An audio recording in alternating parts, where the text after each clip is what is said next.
What's up? What's up? What's up? What's up?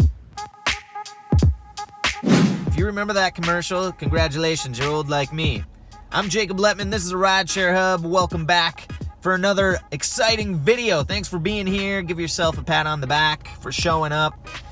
Hey, if you like this video, give it a big thumbs up. Appreciate that. That's how we get our information out there to the rest of the world so that we can help the rideshare community grow and make more money through the Rideshare Hub. All right, before we get started with today's video, if you haven't started driving for Uber or Lyft, today's the day to start doing so. Jump down into the video description below. You'll find a link to both Uber and Lyft. You can click on those, get sign-up bonuses. Also, if you need a retroactive sign-on or sign-up bonus, we have that in the video description below as well. All right, hey, so I was digging through my papers, through my files.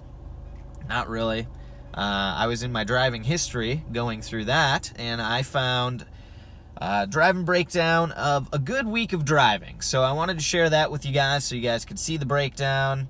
And I do a lot of things. I don't typically drive a full 40 hours. Sometimes I do, but in case you don't know, I'm an actor.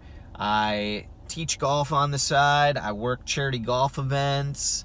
I sometimes work as a brand ambassador, repping companies like Patron, giving samples, that kind of stuff. Do all sorts of different things. So typically I drive between 20-30 hours a week.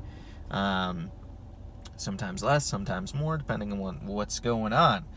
But here's an earnings breakdown from a week where I drove 29 and a half hours, which is pretty good amount. I gave 49 rides and made $539. So, not bad, right? What that breaks down to, before expenses, is $18 an hour or $11 a ride, which I will take that. But I wanted to express the importance of tips. I made $82 in tips, and so that's only without those tips, without that tip money. Thank you, people, for your tips. Tips are appreciated.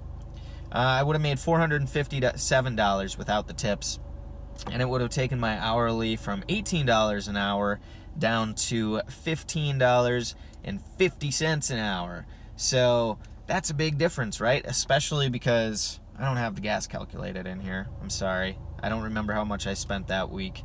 But anyway, the point is, before expenses, there's a big difference between $18 an hour and $15.50 an hour.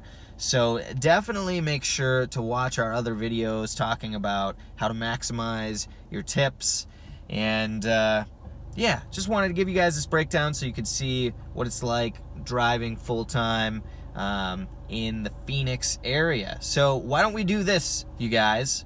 Give this video a big thumbs up, and then jump down into the comment section below and let us know what part of the country you drive in and how much you typically drive a week and what you typically make a week. That way we can kind of compare and contrast across the nation and see what people are making. All right, we would greatly appreciate that if you guys did that. Hey, cool. That's all I got for you guys today. I am Jacob Letman. This is the Rideshare Hub. Make sure to get signed up again if you haven't already for driving for Uber and Lyft. Video description. Until next time, drive safe out there, everybody.